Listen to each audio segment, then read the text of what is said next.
يا أيتها النفس المطمئنة ارجعي إلى ربك راضية مرضية فادخلي في عبادي وادخلي جنتي. أعوذ بالله من الشيطان الرجيم. بسم الله الرحمن الرحيم، والصلاة والسلام على أشرف المرسلين سيدنا محمد وعلى آله وصحبه أجمعين. اللهم اجمعنا عليك ولا تكلنا إلا إليك. أرنا اللهم الحق حقا وارزقنا اتباعه، وأرنا الباطل باطلا وارزقنا اجتنابه، واجعلنا من عبادك الصالحين وأوليائك المقربين برحمتك يا أرحم الراحمين. Alors la dernière fois, nous avions commencé à commenter Surat al-Nasr. Nous avons commencé par citer les différents intitulés que les savants lui ont donnés. On a dit l'intitulé le plus célèbre, c'est Surat al-Nasr. Ensuite, nous avions parlé des circonstances de sa révélation et s'est un petit peu étalé sur les divergences qu'il y a entre les savants concernant le moment exact où il a été révélé. Mais d'après la majorité des exégètes, il a été révélé bien avant la conquête de la Mecque. Donc elle a annoncé quelque part l'avènement de la conquête de la Mecque, comme on va le voir, et elle a eu lieu après le pacte de l'Hudaybiyah dont on va parler aujourd'hui. Alors ensuite nous avions commencé par le premier verset qui commence par une phrase au conditionnel, et on a dit que les savants avaient classé les sourates du Coran en 10 catégories selon ce par quoi elles commencent, et les sourates qui commencent par une phrase conditionnelle sont au nombre de 7. Il y a sourate Idha waqa'atil waqi'a, sourate Idha ja'aka al-munafiqun, sourate Idha ash-shamsu kuwirat, sourate Idha as-sama'u fatarat, sourate Idha as-sama'u shaqqat, sourate Idha zulzilatil ardu zilzalaha et sourate Idha ja'a nasrullah. Donc ça commence toujours par la conjonction Idha. Il n'y a que cette sourate dans le Coran qui commence avec cette conjonction, qui commence avec une forme de phrase conditionnelle. Et on a dit qu'il y a une grande différence dans le Coran entre le verbe ja'a et le verbe ata, même si dans pratiquement la totalité des traductions qui existent, on va toujours traduire ces deux synonymes par l'arrivée ou l'avènement. Et on a dit que ce n'est pas du tout le cas lorsque Allah Azza wa Jal utilise ja'a et parfois il utilise ata, c'est qu'il y a une petite nuance entre les deux. Ata, c'est un avènement, une venue, une arrivée avec facilité, alors que ja'a, c'est une arrivée avec difficulté, ou l'avènement de quelque chose qui est grandiose, quelque chose qui était inattendu, quelque chose qui est inhabituel. Et on a cité plusieurs exemples à ce niveau-là. Donc lorsque Allah Azza wa Jal dit Idha ja'a nasrullah, et il ne dit pas Idha ata nasrullah, c'est que le secours d'Allah Azza wa Jal ne vient qu'après une certaine période, ou le secours d'Allah Azza wa Jal ne vient qu'après la réalisation de certaines conditions.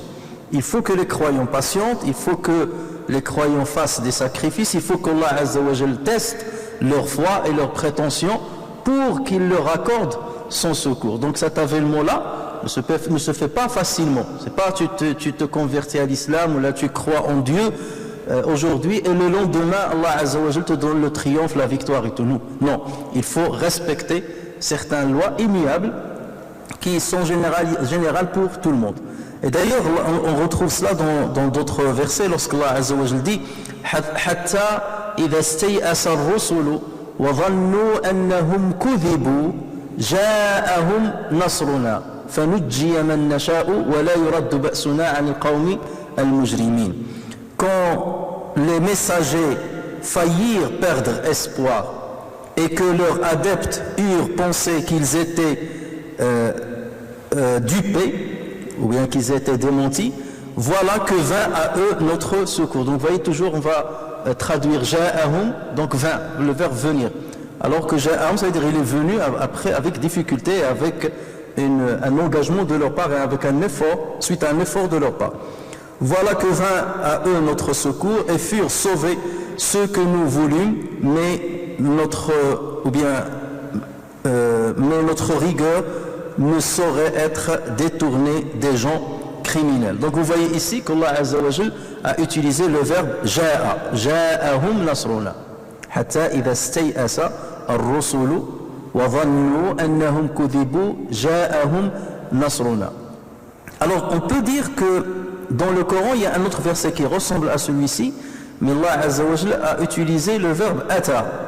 C'est le verset dans lequel, verset de Surat Al-An'am, verset 34, dans lequel Allah Azza wa Jal dit وَلَقَدْ كُذِّبَتْ رُسُلٌ مِّن قَبْلِكَ. Donc certes des messagers avant toi ont été traités de menteurs. وَلَقَدْ كُذِّبَتْ رُسُلٌ مِّن قَبْلِكَ فَصَبَرُوا عَلَى مَا كُذِّبُوا. Ils endurèrent alors avec constance d'être traités de menteurs. وَأُوذُوا, et ils étaient persécutés حَتَّى أَتَاهُمْ نَصْرُنَا, jusqu'à ce que notre secours leur vint. Alors ici, Allah Azza wa Jalla dit حَتَّى أَتَاهُمْ نَصْرُنَا. Dans le verset que j'ai cité, il a dit جَاءَهُمْ نَصْرُنَا. Et on a l'impression, là aussi il parle des prophètes. وَلَقَدْ كُذِّبَتْ رُسُلٌ, des messagers ont été traités de menteurs. Là aussi, dans l'autre حَتَّى إِذَا اسْتَيْأَسَ الرُّسُلُ, jusqu'à ce que les messagers ont pris, c'est-à-dire ont désespéré que leur peuple les croit. Et on peut se demander, mais pourquoi ici il a dit ja'a, ici il a dit ata, est-ce que c'est la même chose? C'est pas la même chose. Dans le premier verset, Allah Azza wa Jalla dit hatta idha stay'asa ar-rusul. Stay'asa ar-rusul ici, ça ne veut pas dire que les messagers ont désespéré de la miséricorde de Dieu. Non. Ou bien ils ont désespéré que la victoire ou le secours de Dieu leur parvienne. Non, c'est pas cela. Ils ont désespéré que leur peuple les suive. Ils se sont dit, ce peuple-là ne va pas nous suivre. Donc c'est ça, c'est le désespoir que leur peuple les suive. Certains savants ont dit non, hatta idha stay'asa ar-rusul veut dire lorsque les suiveurs des messagers ont désespéré. Mais même là, il n'y a pas besoin d'interpréter le verset de cette manière et dire c'est les suiveurs des messagers. Non, c'est les messagers, ils ont désespéré que les leurs allaient les suivre. Donc c'est pas un désespoir par rapport à Allah Azza wa Jal. C'est un désespoir par rapport à la croyance de ces gens. Ces gens-là, ça y est, c'est sûr qu'ils ne vont pas nous suivre. Donc là, il a dit Ja'ahum nasruna, notre secours leur est venu, ou leur vint. Dans la deuxième sourate, il a dit وَلَقَدْ كُذِّبَتْ رُسُلٌ مِّن قَبْلِكَ. Donc bien d'autres messagers ont été traités de menteurs avant toi. فَصَبَرُوا عَلَى مَا كُذِّبُوا. Ils ont patienté devant ce qu'ils ont subi. وَأُوذُوا, et ils ont été persécutés. Dans le premier verset, il n'a pas cité ça. Il n'a pas cité la patience ni la persécution. Donc là, il a dit Ja'ahum nasruna. Ça sous-entend que l'arrivée du secours d'Allah Azza wa Jalla est venue après leur patience et leur sacrifice. Alors que dans le verset là, il cite leur patience et il cite leur sacrifice. Donc il n'y avait pas besoin de dire Ja'ahum nasruna, puisqu'il les a cités. Il a dit Fasabaru wa udhu. Ils ont patienté et ils ont subi ils se sont sacrifiés, ils ont subi des persécutions. Et c'est là où notre victoire leur est venue. Et là, il a utilisé Atahum Nasruna. Atahum. Parce que là, il a détaillé. Et puisqu'il a détaillé, il a cité les conditions qu'il fallait respecter. Il a dit Atahum. Dans l'autre verset, il n'a pas cité les conditions, mais ça sous-entend qu'elles existent. Il a dit Ja'ahum. Et il y a une autre remarque qu'on peut faire sur ce verset, mais je ne vais pas m'attarder dessus. Dans le premier verset, Allah a dit Hatta idha stay'asa ar-rusul. Stay'asa, le verbe, il a été conjugué dans la forme masculine. Stay'asa, il n'a pas dit stay'asatir rusul. Hatta idha stay'asa ar-rusul. Mais dans ce verset-là, le deuxième, il a dit walaqad kudhibat rusulun. Il n'a pas dit walaqad kudhiba rusulun. Il a conjugué le verbe au féminin ici. Kudhibat, avec ta'nit. Et ceci se répète énormément dans le Coran. Et là aussi, il faut voir, c'est comme lorsque Allah parle dans Surat Yusuf, il dit وَقَالَتْ نِسْوَةٌ فِي الْمَدِينَةِ. Des femmes à Al-Madina, c'est-à-dire là où vivait Yusuf, ont dit وَقَالَ نِسْوَةٌ. Il a conjugué au masculin. وَقَالَ نِسْوَةٌ. Alors qu'il parle de femmes. Il a utilisé le masculin dans le verbe. Et dans une autre sourate, Allah dit قَالَتِ الْأَعْرَابُ. Alors que l'arabe c'est masculin. Et là, il a utilisé le verbe au féminin. Donc, c'est pas la même forme qu'ici. Ici, la forme, c'est pour montrer la grandeur du nombre, la grandeur numérique de ces gens-là.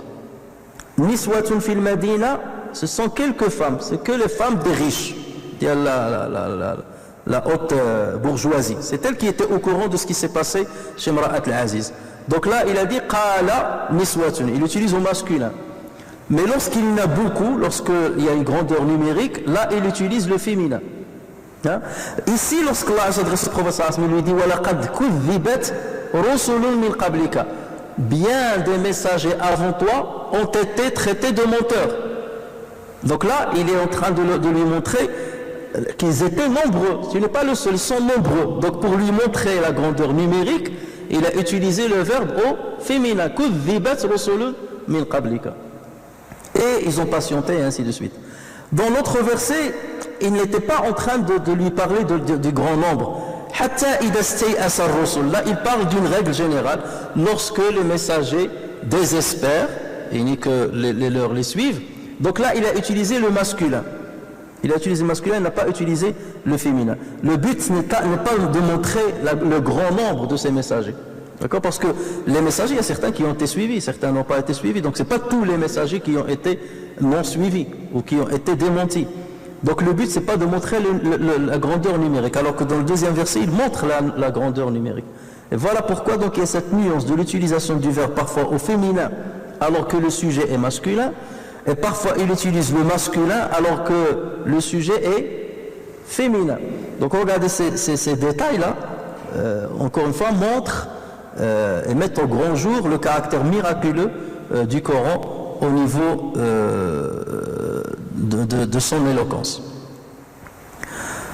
Alors, ensuite, Allah Azza wa Jalla dit, à la fin de ce verset-là,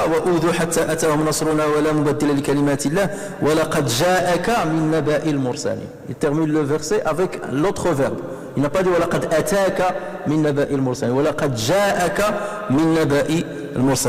et il t'est déjà parvenu une partie de l'histoire des envoyés. Parce que Naba al-Mursalin, l'histoire des prophètes, a dit le prophète sallallahu alayhi wa sallam, ça lui a été venu à travers la révélation que Allah Azza wa Jalla lui faisait.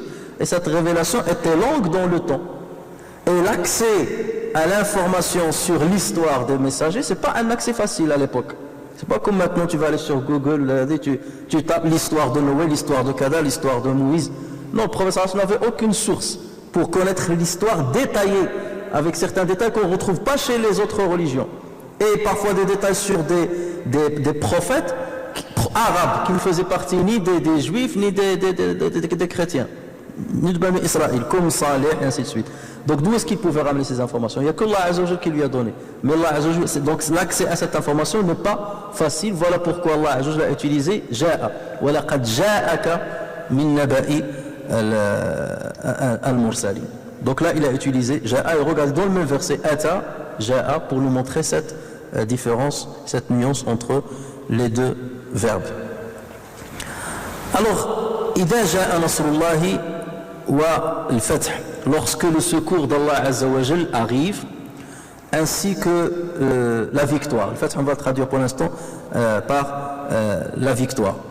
La victoire, ici, les savants disent, la majorité des savants disent, le Fath ici fait référence à Fath Mecca, à la conquête de la Mecque. D'autres disent, c'est pour d'autres victoires. On va les citer. Mais en tout état de cause, Allah Azza wa Jalla est en train de montrer que cette victoire-là, vous devez, en tant que musulmans, respecter certaines conditions pour que je vous apporte mon secours. In tansurullaha yansurkum. Si vous soutenez la cause de Dieu, l'Allah Azza wa Jal vous apportera son secours. In tansurullah. Si vous, donc c'est une phrase conditionnelle, si vous faites cela, voilà la réponse. Vous devez respecter ces règles, et là, le secours d'Allah Azza wa Jal vous parviendra. Alors, Allah Azza wa Jal a secouru les musulmans tout au long de l'histoire de l'islam. Il n'a pas fallu attendre la conquête de la Mecque, qui est venue en l'an 8 de l'Hégire, pour que Allah Azza wa Jal leur apporte secours. Il leur a déjà apporté secours à la bataille de Badr, n'est-ce pas? Il leur a apporté secours à la bataille de l'Ahzab, et puis bien d'autres batailles. Mais là, Allah Azza wa Jal est en train de leur montrer qu'il y a un autre secours. C'est pour ça qu'il l'a attribué à lui-même. إِذَا جَاءَ نَصْرُ qui Allah. Lorsque le secours d'Allah arrive. Donc là, c'est quelque chose de très important qui va arriver. وَالْفَتْحُ. Et donc l'utilisation du mot al-fath montre que c'est quelque chose d'exceptionnel, beaucoup plus exceptionnel que ce qui est déjà passé. Beaucoup plus exceptionnel que Badr, qui était considéré comme la meilleure bataille des musulmans parce que ça a donné du courage aux musulmans, ça leur a donné une sensation de présence, qu'ils ont enfin un état et qu'ils sont libres.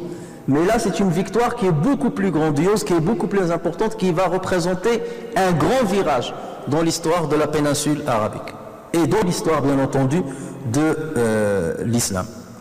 Avant la révélation de cette sourate, les musulmans avaient déjà conquis Khaybar.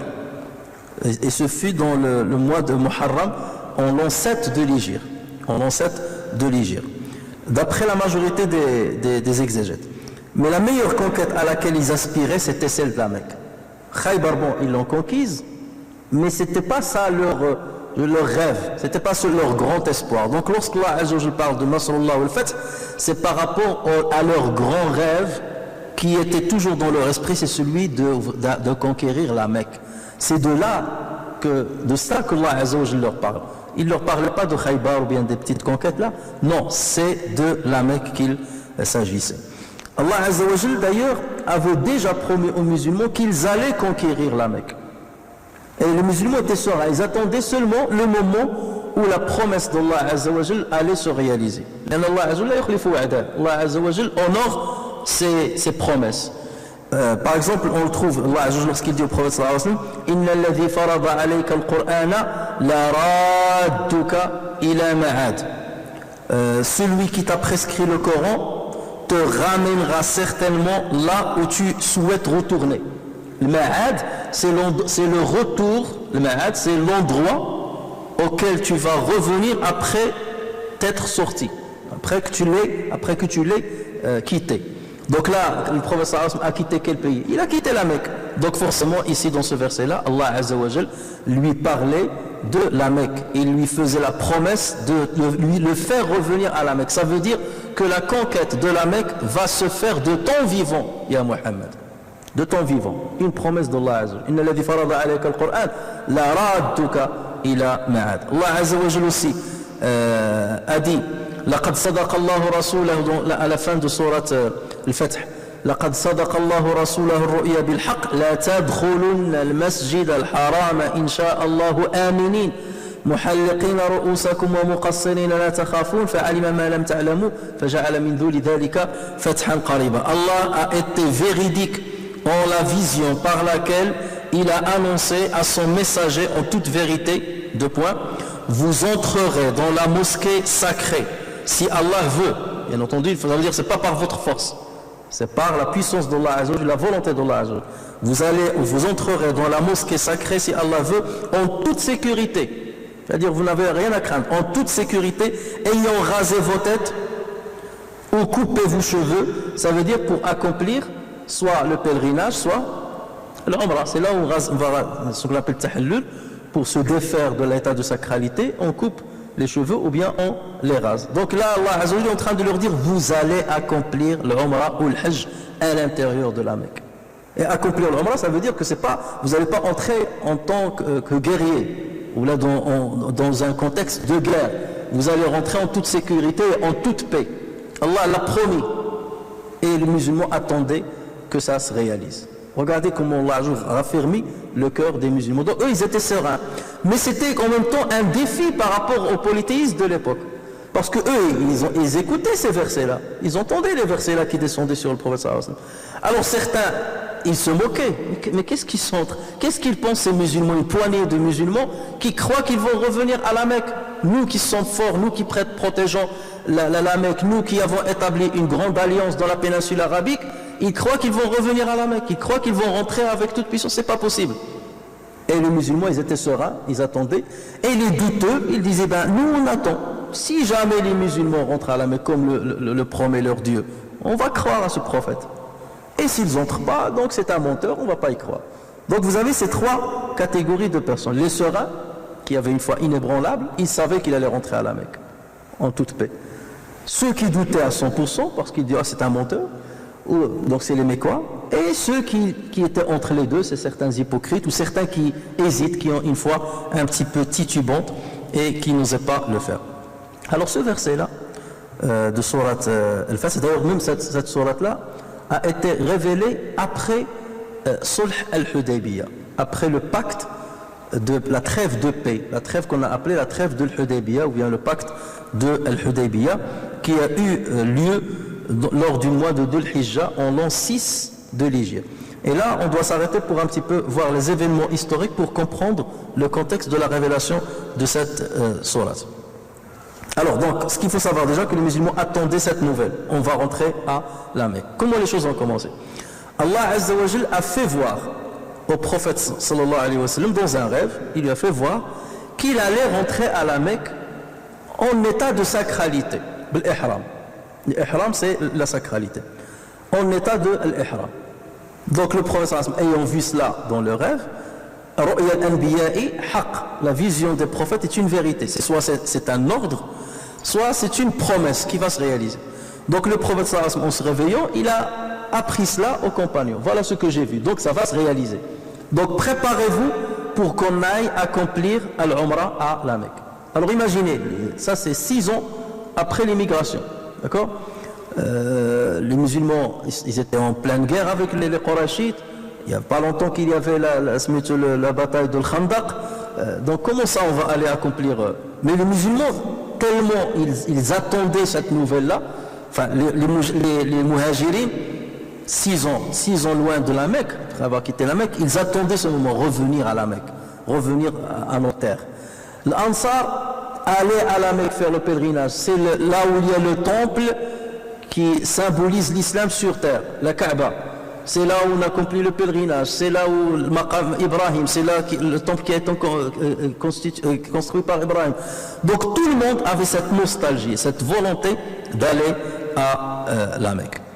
Donc lorsque le prophète sallallahu alayhi wa sallam leur a dit préparez-vous parce qu'on va accomplir l'Umrah, 1400 personnes se sont préparées pour aller à l'Umrah avec le prophète sallallahu alayhi wa sallam. Ils ont répondu à l'appel du prophète sallallahu alayhi wa sallam. Alors 1400, ça montre déjà que ce n'est pas une armée. 1400, c'est-à-dire déjà c'est un risque, ils encourent un grand risque. 1400 personnes qui vont aller comme ça à la Mecque, c'est des milliers de personnes. Et les musulmans, donc, ils ont pris que le minimum nécessaire pour le voyage au niveau des armes. Ils n'ont pas pris les armes de guerre, ils ont pris quelques armes que le voyageur prend naturellement pour se protéger dans la route. Donc ça veut dire que leur intention n'était pas de faire la guerre, mais leur intention était tout simplement d'accomplir l'Umrah. Ils sont allés à Dhul Hulayfa. Dhul Hulayfa, c'est ce qu'on appelle aujourd'hui Abyar Ali. Alors pourquoi on l'appelle Abyar Ali? Là, il y a une petite divergence entre les gens. Abyar Ali, certains disaient que c'est parce qu'il y avait un empereur de Darfour. Darfour, c'est une région qui se trouve dans le sud du Soudan, qui s'appelait Sultan Ali. Sultan Ali, il était en alliance avec les Ottomans. Et lui, il est né en 1856 à peu près, et il est mort en 1916. Il a été tué dans une bataille en 1916. Et lui, il était allié des Ottomans. Et on rapporta qu'il a construit une usine où on confectionnait le kiswa de l'Kaaba, le tissu par lequel on habille le Kaaba, ce qu'on appelle le kiswa, l'habit de l'Kaaba. C'est quelqu'un qui était très religieux et qui a combattu Vissabillah et qui a résisté à la colonisation anglaise, britannique, et donc il était en alliance avec les Ottomans. C'est pour ça qu'il n'est pas aimé de Al Saoud. Lorsqu'il parle de lui, il parle plus en mal qu'en bien, d'accord? Parce que eux, ils n'étaient pas bien avec les Ottomans de l'époque, et même maintenant d'ailleurs.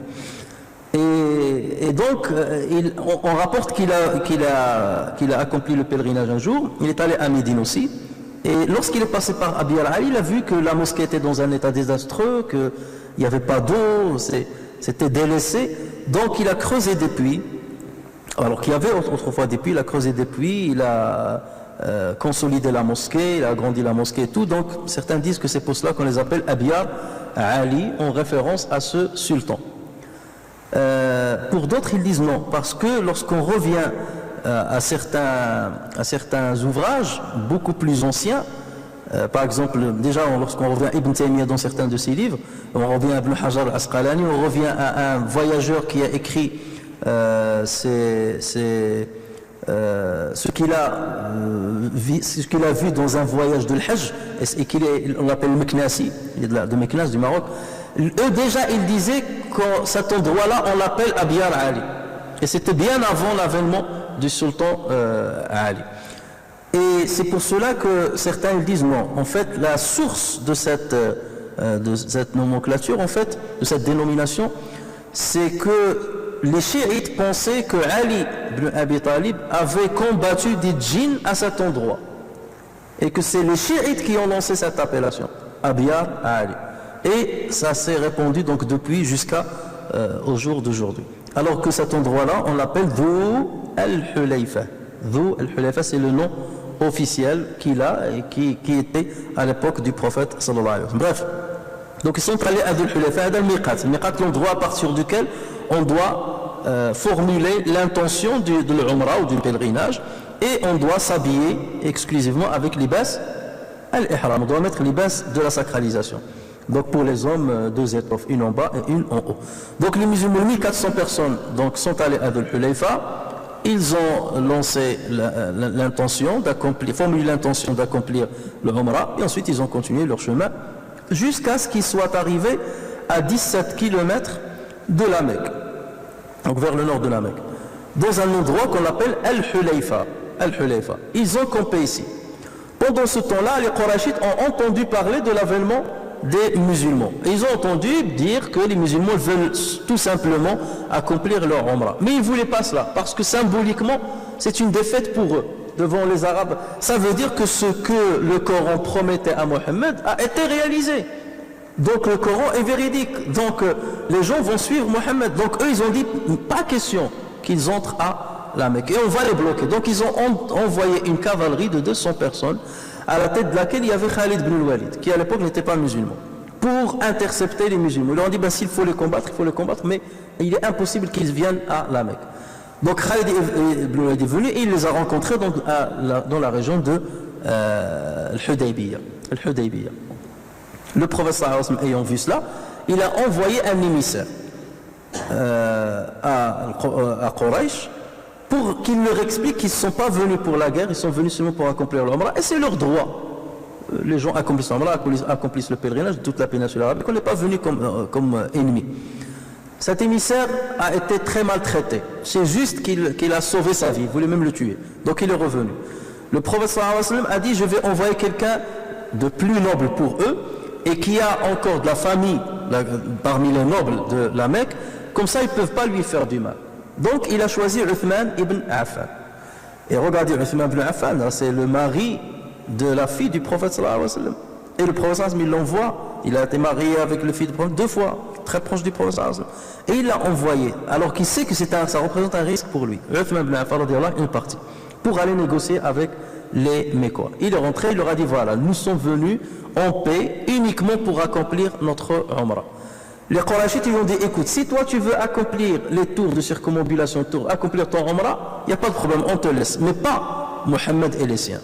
Il leur a dit non, soit on les accomplira tous, soit rien. Moi je ne l'accomplirai pas tous. Je ne suis pas venu pour un privilège personnel. Je suis venu pour négocier avec vous, pour le prophète sallallahu alayhi wa sallam et pour tout le monde. Ils ont refusé.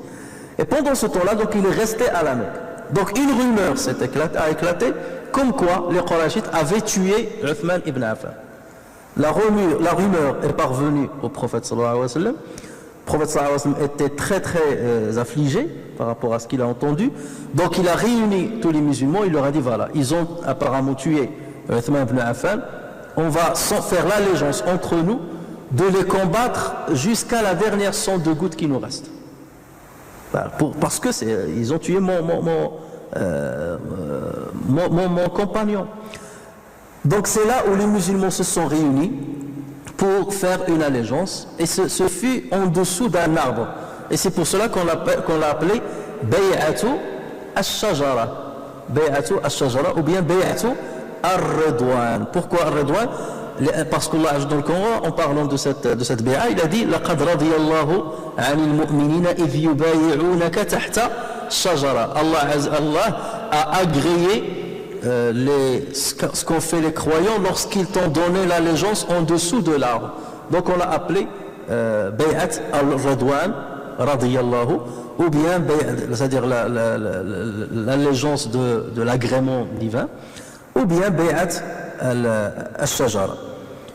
Donc lorsque les musulmans ont fait cette allégeance, donc ça a montré leur détermination à aller jusqu'au bout et à combattre jusqu'au dernier. Les Qurayshites ont entendu la nouvelle, donc ils ont dit là, s'ils se sont donné l'allégeance d'aller jusqu'au dernier, de mourir jusqu'au dernier et jusqu'à la dernière goutte, c'est que ça va faire énormément de dégâts si on rentre en combat avec eux. Donc il faut qu'on trouve maintenant une solution pour négocier. Donc c'est là où on accepte les pourparlers et les négociations. Donc ils ont commencé à négocier avec le prophète sallallahu alayhi wa sallam une solution qui, dans l'apparence, les arrange, mais en tout cas qui empêcherait d'une manière ou d'une autre le prophète sallallahu alayhi wa sallam d'entrer à la Mecque cette année. Donc le prophète sallallahu alayhi wa sallam, à un moment, donc il y a eu des émissaires qui allaient revenir et tout ça, jusqu'à ce qu'ils aient envoyé un émissaire qui était très doux et qui était conciliant. Donc ils ont fini par trouver un accord. C'est quoi cet accord? Il y avait plusieurs articles dans ce pacte-là. Parmi ces articles-là, si un musulman apostasie l'islam et va dans le clan des Qurayshites, ces derniers peuvent le garder. Ils le protègent. Mais en revanche, si un polythéiste se convertit à l'islam et va dans le clan des musulmans, les musulmans doivent le rendre à son peuple, à sa tribu, en l'occurrence à Quraysh par exemple. Alors cet article-là n'est pas logique, n'est pas juste. Le prophète a dit j'accepte. Et les compagnons étaient furieux parce que comment ça tu acceptes? C'est pas juste, c'est pas équilibré. Eux ils sauvent les apostats, ils les protègent, et nous on ne protège pas un musulman qui viendrait vers nous. Le prophète a dit on accepte ça. Ils ont dit à partir de maintenant, ceux qui veulent rentrer dans en alliance avec les Mécois, ils constituent comme ça un clan, le clan des alliés des Mécois. Et les musulmans constituent leur clan, le clan des alliés des musulmans, parmi toutes les tribus de la péninsule.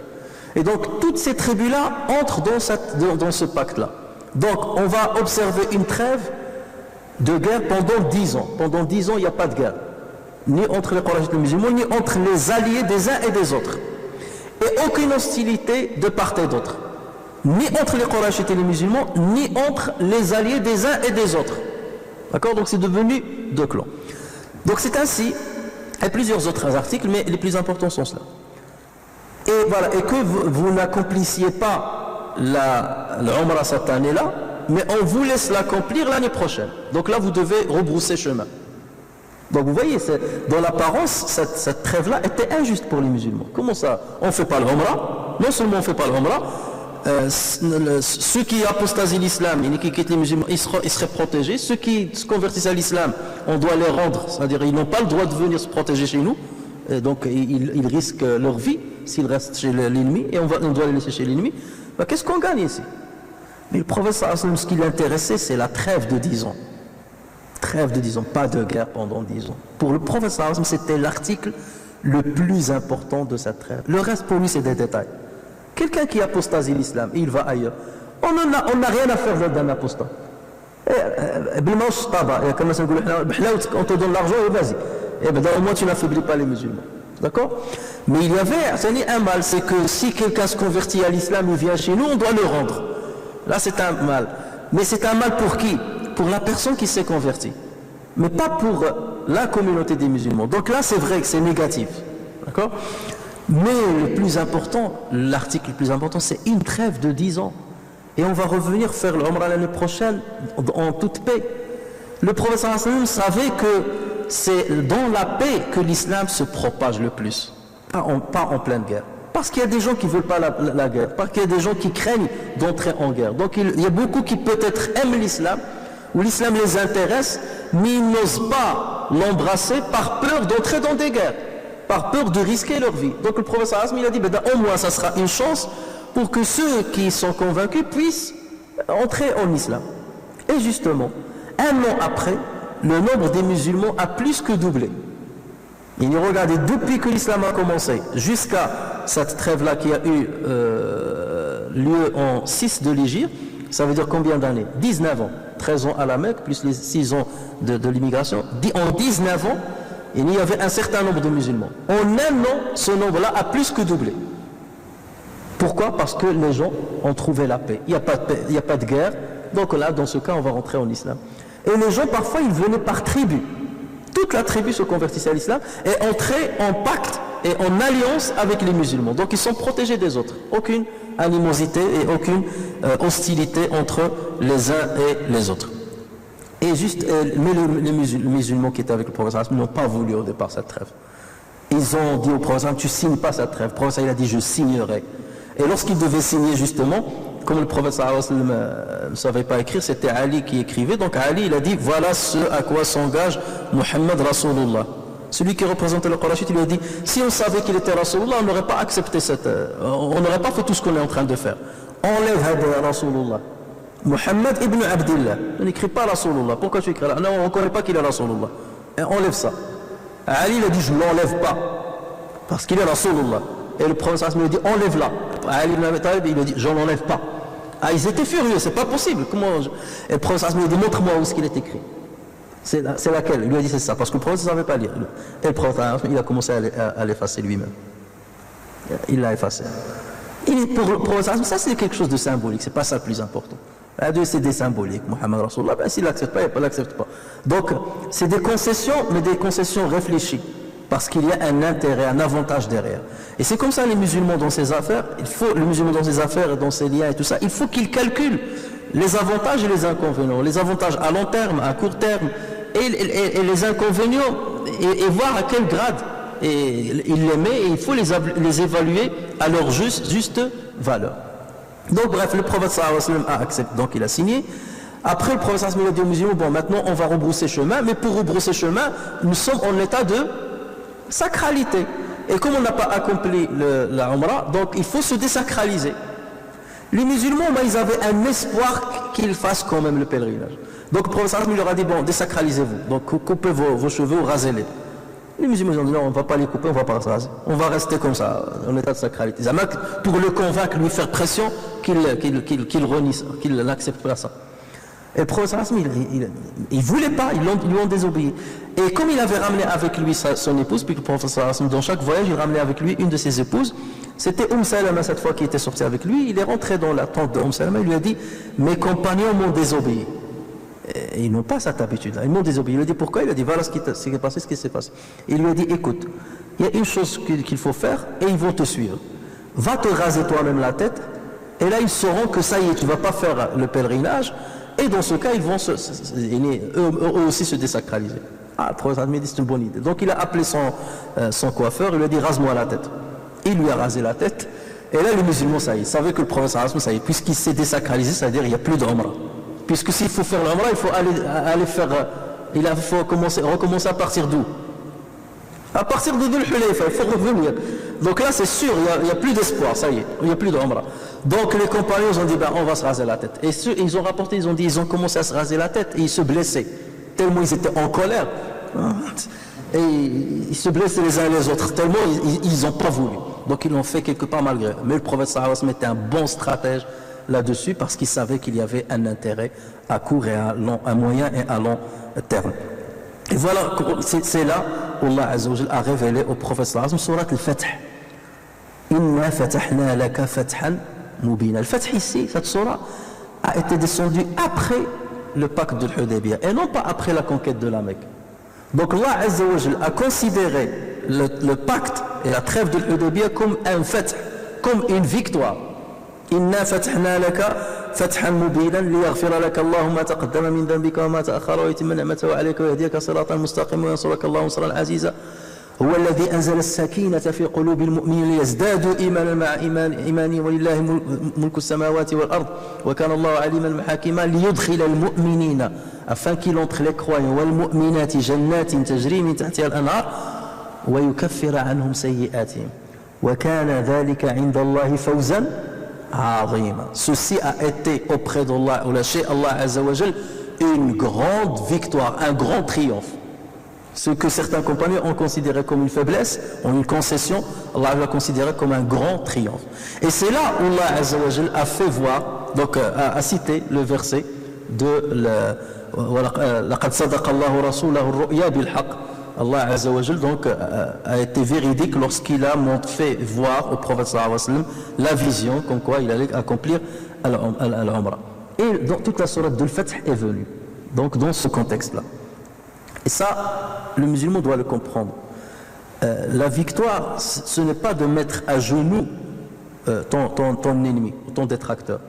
La victoire, c'est d'arriver à réaliser une paix avec ton détracteur afin que tu puisses vivre ta religiosité tranquillement et afin que tu puisses appeler à l'islam tranquillement. C'est ça la vraie victoire. C'est pas d'entrer en guerre, dans des animosités, dans des bras de fer qui t'affaiblissent et qui dissuadent les gens de te suivre ou de t'écouter parce que tu es en pleine guerre. Et c'est là où le prophète sallallahu alayhi wa sallam, en fait, et les musulmans ont gagné. Et regardez Allah dans cette sourate, Inna fathna laka fathan mubina. Donc il a appelé le fath al-mubin. Il a qualifié de victoire éclatante. Wa yansuraka Allahu nasran aziza. Il a appelé la victoire glorieuse. Alors que c'est pas il s'agissait pas de, c'est seulement c'était un pacte de paix. Alors, donc ça a été le mois de 6 de l'Hégire. Le mois 7 de l'Hégire, les musulmans, conformément au pacte, sont venus pour accomplir leur Umrah. Les Qurayshites lui ont dit, vous n'avez que 3 jours, vous limitez que 3 jours et après vous quittez la Mecque. Le prophète il n'y a pas de problème. Ils ont accompli leur Umrah tranquillement et ensuite ils ont rebroussé chemin. Donc là, le pacte a été respecté la 7e année de l'Hégire. Le 8e année de l'Hégire, un événement est arrivé qui a mis en péril la trêve. Qu'est-ce qui s'est passé? Il y avait deux grandes tribus, la tribu de Bani Bakr, une partie de la tribu de Bani Bakr, qui était en alliance avec les Qurayshites. Et il y avait une autre tribu qui s'appelle la tribu de Khuza'a, qui était en alliance avec les musulmans. D'accord? Khuza'a, il se trouve à côté de la Mecque. Et Bani Bakr, il se trouve vers le nord-est de la Mecque, à des centaines de kilomètres plus loin. Mais entre ces deux tribus, il y avait une grande animosité dans la période anté-islamique. D'accord? Avant l'islam, il y avait une grande animosité entre eux. Et il y avait des vengeances entre les deux. Mais maintenant, avec cette trêve, donc normalement, aucun ne devait lancer les hostilités vis-à-vis de l'autre, puisque chacun est dans le clan de l'autre, dans deux clans différents, un avec le prophète et l'autre avec Quraysh. Mais Banu Bakr, qui sont avec les Qurayshites, n'ont pas respecté cette trêve. Donc qu'est-ce qu'ils ont fait? Ils se sont mis d'accord avec des Qurayshites, des notables de Quraysh, qui leur ont donné des armes et leur ont donné des hommes, et ils sont venus en pleine nuit à côté d'un puits de Banu Khuza'a, et ils ont attaqué donc cette tribu qui était en alliance avec le prophète sallallahu alayhi wa sallam. Et en pleine nuit, ils ont tué 20 personnes. D'accord? Mais les Banu Khuza'a, ils ont vu que les Mécois, certains Mécois étaient avec eux, et les armes qu'ils leur ont donné, tout ça. Et après, ils les ont poursuivis, ils ont pourchassés jusqu'à ce que les autres se sont réfugiés à la Mecque. Banu Khuza'a se sont réfugiés à la Mecque pour justement se protéger. Et après, ils ont perdu 20 personnes. Donc suite à cela, le chef de la tribu de Khuza'a est parti dans une expédition de 40 personnes à Médine. Il est allé chez le prophète sallallahu alayhi wa sallam, il a dit, Rasulallah, voilà, nous sommes en alliance avec toi, et conformément à au pacte que tu as signé avec les Qurayshites, voilà, personne ne devait lancer les hostilités vis-à-vis des autres. Or, Banu Bakr ont lancé les hostilités contre nous. Et Quraysh les a aidés. Donc ils ont failli à leur engagement. Et toi, tu dois maintenant, parce que nous sommes rentrés dans ton clan, tu dois nous protéger et tu dois te venger pour nous. Et là, le prophète sallallahu alayhi wa sallam, là, il leur a dit, je vous protégerai de ce de quoi je protège ma propre personne. Donc, ne vous inquiétez pas, Nasrullah qarib, la victoire de Dieu va venir. C'est-à-dire, je vais me venger pour vous. Les Qurayshites se sont rendus compte de la gravité de la situation, de ce qui s'est passé. Donc qu'est-ce qu'ils ont dit? Ils ont dit il faut qu'on trouve une solution pour que Mohammed sallallahu alayhi wa sallam ne nous attaque pas. Parce qu'ils savaient que les musulmans se sont renforcés. En une année, ils ont doublé. Les gens, ils ont commencé à entrer en islam. Donc là, ils ont pris peur. Donc Abu Sufyan, imaginez Abu Sufyan qui était à l'époque non musulman, il a dit je vais aller pour négocier avec Mohammed. Et Abu Sufyan, sa fille Habiba, était mariée au prophète sallallahu alayhi wa sallam, était musulmane. Donc il est allé à Médine.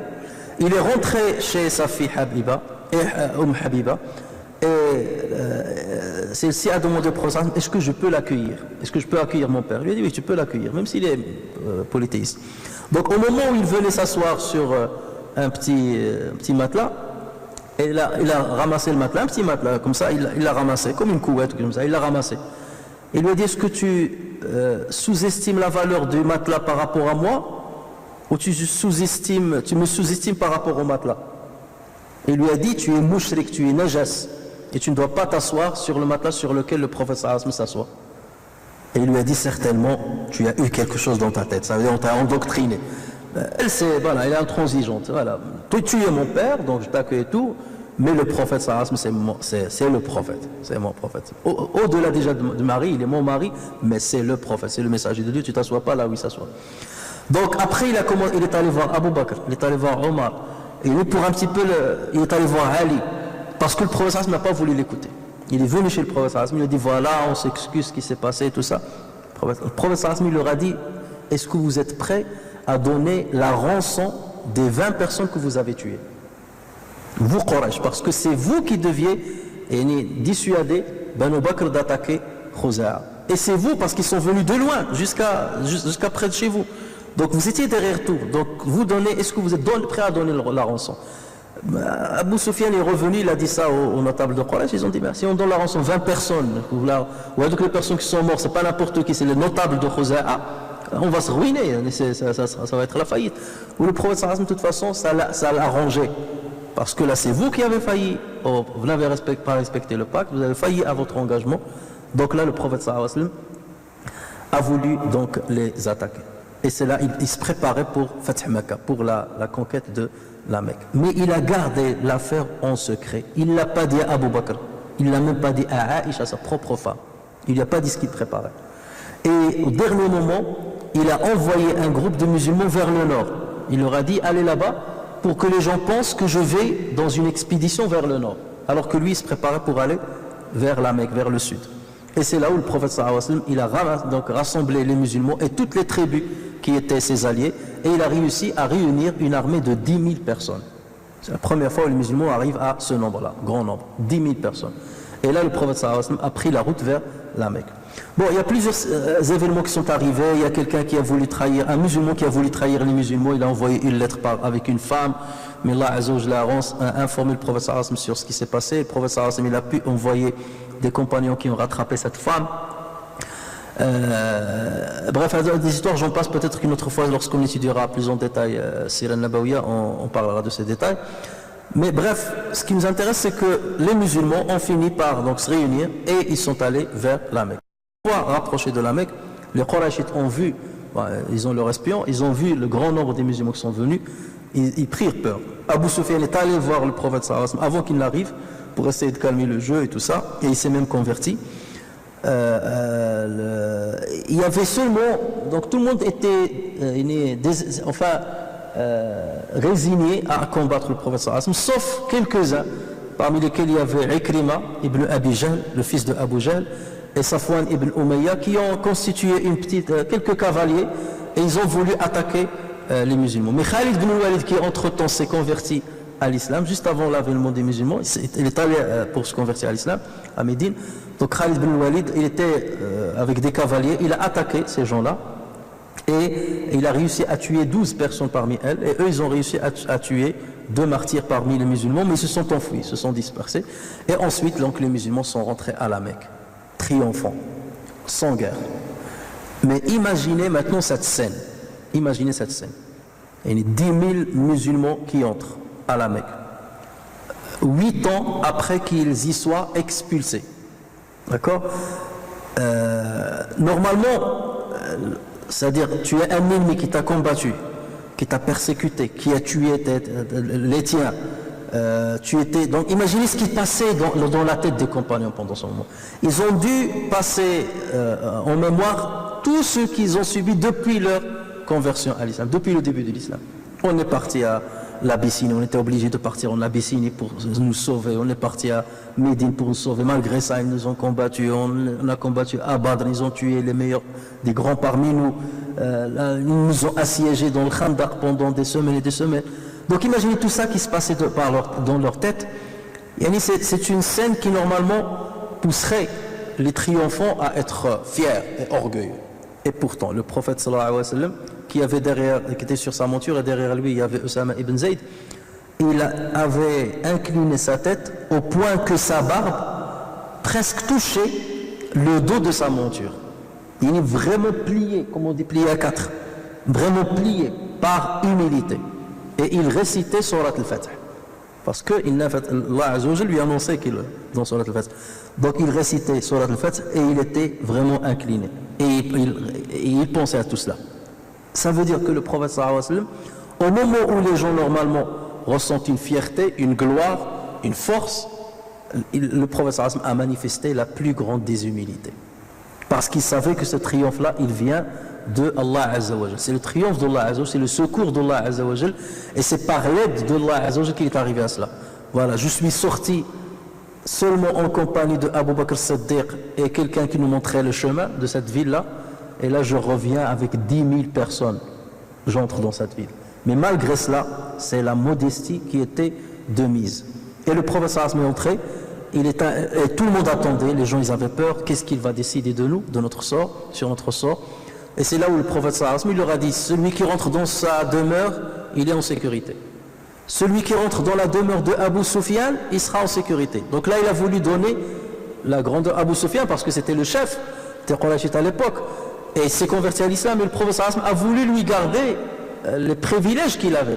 C'est pas maintenant tu es devenu musulman donc ça y est tu deviens le... Non, le prophète sallallahu alayhi wa sallam sait que les gens qui avaient une certaine notoriété, qui avaient une certaine notabilité parmi les leurs, il faut leur garder ces avantages-là. Il faut les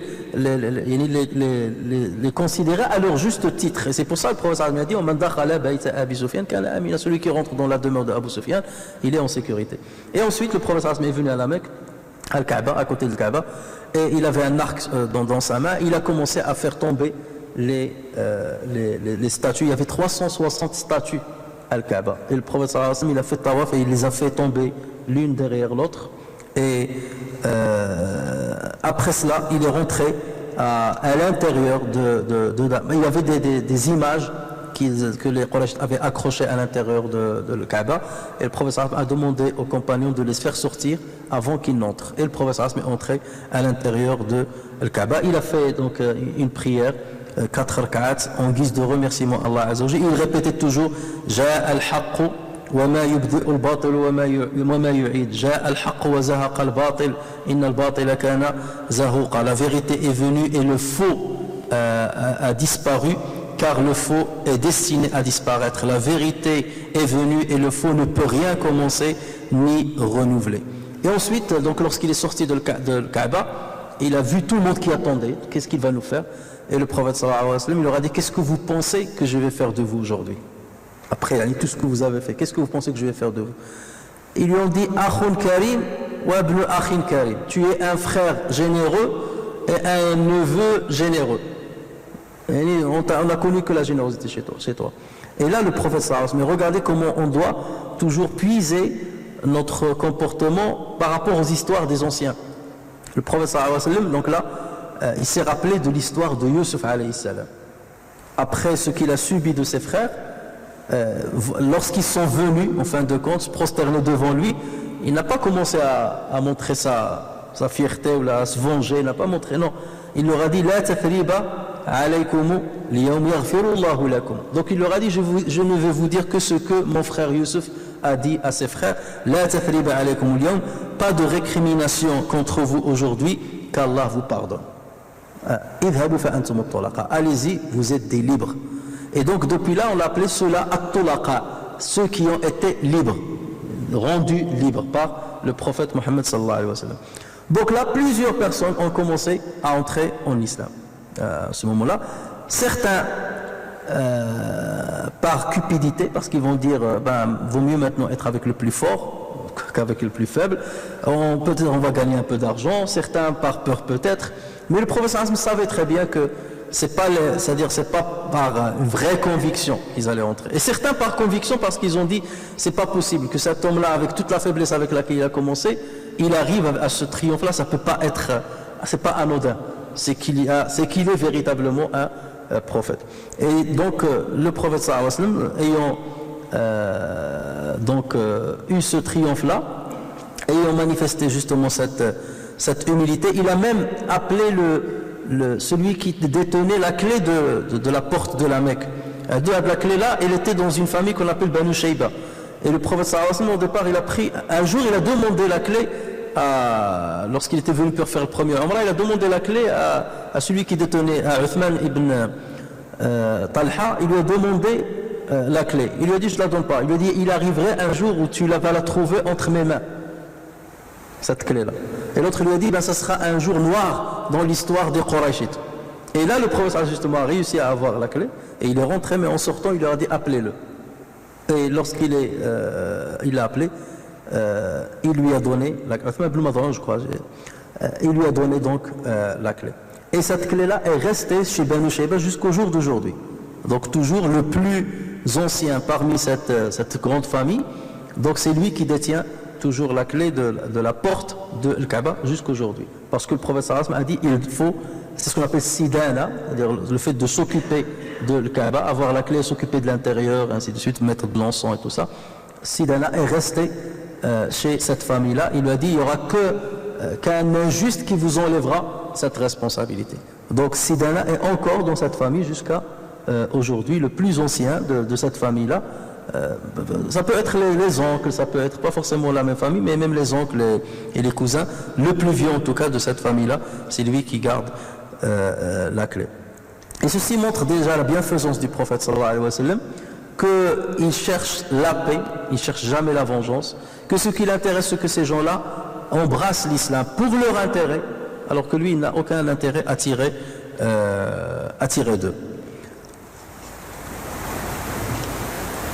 Alors, pour revenir maintenant à notre verset, donc vous voyez le contexte de la révélation. Idha ja'a nasrullahi wa al-fath. Lorsque le secours d'Allah vient et le fath, la victoire. Donc la victoire là, ça fait référence à cette victoire dont on a parlé. C'est pas une victoire simple, c'est une victoire qui est très très très importante. Idha ja'a nasrullahi wa al-fath. Alors le fath c'est comme l'ouverture. Et c'est un terme métaphorique pour dire l'ouverture d'une porte. Et la conquête d'une ville, c'est comme si tu as ouvert la porte de la ville. Donc, Fatahta Makkah, Fathu Makkah, l'ouverture de la Mecque, c'est comme si tu as ouvert la porte de la Mecque dorénavant et désormais, elle t'appartient. Certains savants ont dit, le Fath ne concerne pas que Makkah, que Fatah Makkah. Ça concerne tout ce qui allait venir après. Pas que Makkah, il y a d'autres Fath qui allaient venir. Parce qu'à partir de ce moment-là, à partir de Sulh al-Hudaybiyah d'ailleurs, il n'y a eu que des choses bien. Dès Sulh al-Hudaybiyah d'ailleurs, juste après Sulh al-Hudaybiyah, il y avait Fath Khaybar, la conquête de Khaybar. Parce que Khaybar, il n'était ni dans le clan du prophète ni dans le clan de Quraysh. Et comme ils ont failli au pacte qu'ils avaient avec le prophète sallallahu alayhi wa sallam, le pacte de Médine, ils ont failli à ce pacte-là, donc le prophète sallallahu alayhi wa sallam les a attaqués à Khaybar. Et il leur a pris leur terre. Donc on a dit c'était Khaybar. Ensuite, suite à cela justement, il y a quelques tribus arabes qui voulaient résister. Notamment deux grandes tribus, la tribu de Thaqif, qui était à Taïf, 60 km au sud-est de la Mecque, et la tribu de Hawazin. Hawazin, ils avaient un chef, un jeune qui a 30 ans, qui s'appelle Malik ibn Auf al-Nasri. Il a à peine 30 ans, et il a dit, mais pour qui se prend ce Mohammed Zamak? Nous, on va l'arrêter. Parce que là, il a pris la Mecque, mais on ne va pas lui laisser prendre toute la péninsule arabique.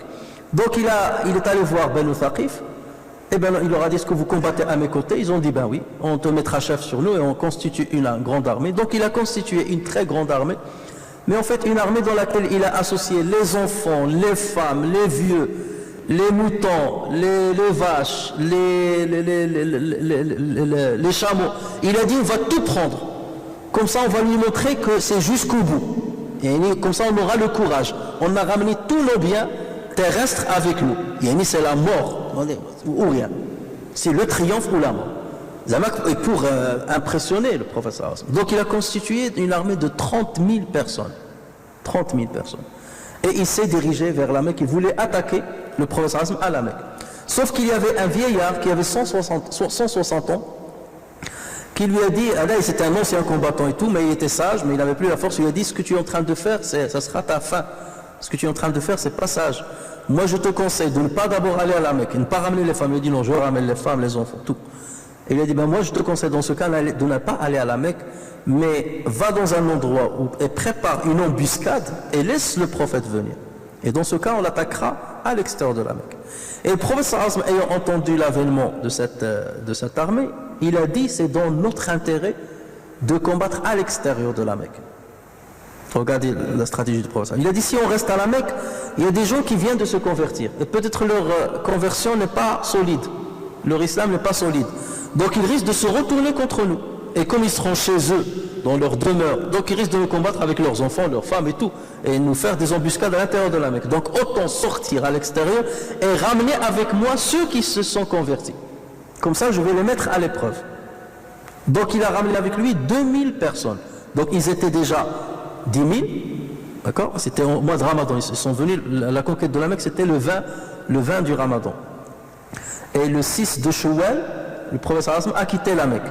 Et la rencontre dans une grande vallée qui s'appelle Hunayn, c'était au 10 de Shawwal. 10 Shawwal, 4 jours, donc le prophète sallallahu alayhi wa sallam a fait pour venir à cet endroit.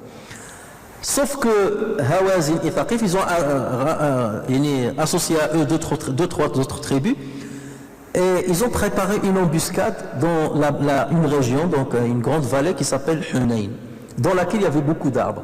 Donc eux, ils se sont cachés dans les arbres, ils ont mis des archers dans les arbres, et ils se sont bien cachés, ils se sont bien préparés. Le prophète sallallahu alayhi wa sallam est venu. Donc au départ, le prophète sallallahu alayhi wa sallam, il a dit, il peut y avoir une embuscade. Donc il a demandé à un musulman d'aller à l'endroit le plus haut et de rester pendant une journée à scruter l'horizon pour voir est-ce qu'il y a une embuscade ou des gens cachés. Il s'est d'exécuter, mais le problème, il n'a vu rien, parce que les autres, ils se sont bien cachés, ils n'ont pas bougé de l'endroit. Donc il est revenu, il a dit, personne n'a bougé, personne n'a... Et là, le prophète a dit, maintenant, on peut avancer. Et dès qu'il a avancé, dès qu'il est arrivé à l'endroit où il y avait l'embuscade qui était préparée, donc ils ont attaqué les musulmans de partout. Donc, les premiers à fuir, c'était les derniers convertis. Ils ont pris la fuite. Et dès qu'ils ont pris la fuite, ça a chamboulé complètement l'armée musulmane. Donc même des musulmans ont commencé à fuir de partout, jusqu'à ce que le prophète est resté seul, avec une dizaine de personnes seulement. Et la majorité de ces personnes étaient de sa propre famille. Même parmi eux, il y avait les deux fils de Abu Lahab, Utba et Mu'attib, qui s'étaient convertis. Ils s'étaient convertis après la conquête de la Mecque. Donc eux, ils sont restés à côté. Donc ça veut dire que leur conversion était vraie.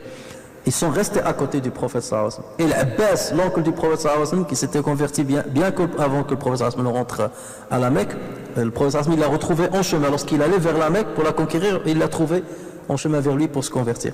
Et certains disent qu'il cachait son islam bien avant.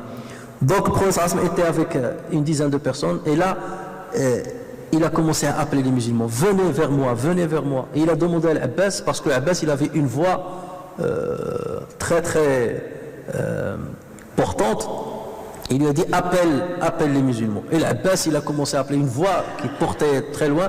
Il leur a dit, où êtes-vous, ô ceux qui avaient fait Bay'at al-Ridwan, où êtes-vous, ô ceux qui ont... Il a commencé à les appeler comme ça. Et c'est là où les musulmans, certains, ils ont commencé à revenir, jusqu'à ce qu'il y ait une centaine de personnes qui s'est réunies autour du prophète sallallahu alayhi wa sallam. Et le prophète sallallahu alayhi wa sallam, regardez, il est descendu de son cheval et il a monté sa mule, et il a attaqué frontalement l'ennemi, et il leur a dit, Ana nabiyyu la kadhib, ana ibn Abd al-Muttalib. Je suis le prophète, pas de mensonge là-dessus, je suis le fils de Abd al-Muttalib. Et là, les musulmans, voyant le prophète sallallahu alayhi wa sallam sur une mule en train de foncer vers l'ennemi, donc tout le monde est venu. Et donc ils ont soutenu le prophète sallallahu alayhi wa sallam, et ils ont réussi justement à renverser le cours de la bataille, et c'est les musulmans qui ont emporté cette bataille. Ils ont tué beaucoup de personnes et ils ont pris un très très grand butin. Les savants parlent de plus de 12 000 parmi le bétail, plus 12 000 de têtes de bétail, c'est énorme. Ils ont pris beaucoup plus de 1000 prisonniers, donc c'était un triomphe extraordinaire. Donc certains disent que celui-là aussi est un triomphe duquel cette sourate, qu'annonçait cette sourate, le Fath. Et suite à cela, le prophète sallallahu alayhi wa sallam allait attaquer Taïf, et il a assiégé Taïf pendant 40 jours. D'accord? Et beaucoup d'entre eux se sont convertis à l'islam. Ça aussi, c'était considéré comme un fath. Donc tout ça, c'est pour vous dire que les choses se sont accélérées. Et les musulmans ont commencé à faire conquête après conquête, et triomphe après triomphe. Même les musulmans, ils avaient attaqué les Byzantins à Tabouk. Et ça, c'était extraordinaire, parce que les Byzantins, ils étaient 40 000 personnes. Et les musulmans ont réussi à monter une armée de 30 000 personnes. Mais les Byzantins avaient pris peur et ils se sont dispatchés.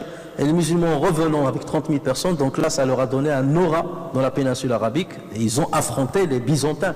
Donc c'est devenu une vraie puissance dans la région qui peut affronter les Byzantins, les Perses, qui étaient les deux grands empires qui étaient connus à l'époque. Donc tout ça c'est pour vous dire que cette sourate-là, Idha ja'a nasrullahi wal fath, elle annonçait un triomphe extraordinaire aux musulmans. C'est pour ça qu'on dit que c'est un revirement dans l'histoire de l'islam. Et c'est pour ça que Ibn Abbas et Omar ibn Khattab avaient compris que cette sourate annonçait la mort du prophète sallallahu alayhi wa sallam. Parce que le triomphe avec cette grandeur-là, ça veut dire que l'objectif est atteint. Donc la mission du prophète est achevée. Et comme sa mission est achevée, il n'a plus rien à faire sur terre. Vaut mieux pour lui basculer vers l'au-delà, vers son Seigneur. Et c'est pour cela qu'ils avaient prédit la mort imminente du prophète sallallahu alayhi wa sallam. Certains ont dit 6 mois après la révélation de cette sourate, le prophète sallallahu alayhi wa sallam est décédé. Donc voilà ce qu'on peut dire sur ce premier verset. Et Inch'Allah, la prochaine fois, on va parler du deuxième verset. Mais avant de le commencer, regardez Allah Azza wa Jal dans cette sourate, il a parlé de 3 bonnes annonces. Idha ja'a nasrullah. Ensuite, le fath, et ensuite lorsque tu verras les gens entrer en foule dans la religion de Dieu. On verra pourquoi Allah Azza wa Jal a distingué entre ces 3 annonces. Il les a distingués. Nasrullah, le fath, ou dukhul an-nas fi dinillahi afwaj. Inch'Allah, on commencera par cela, Inch'Allah, la prochaine fois. Subhanakallahumma wa bihamdika, nashhadu an la ilaha illa anta, astaghfiruka wa natubu ilayk. عملنا سوءا ظلمنا أنفسنا فاغفر لنا فإنه لا يغفر الذنوب إلا أنت. سبحان ربك رب العزة عما يصفون وسلام على المرسلين والحمد لله رب العالمين.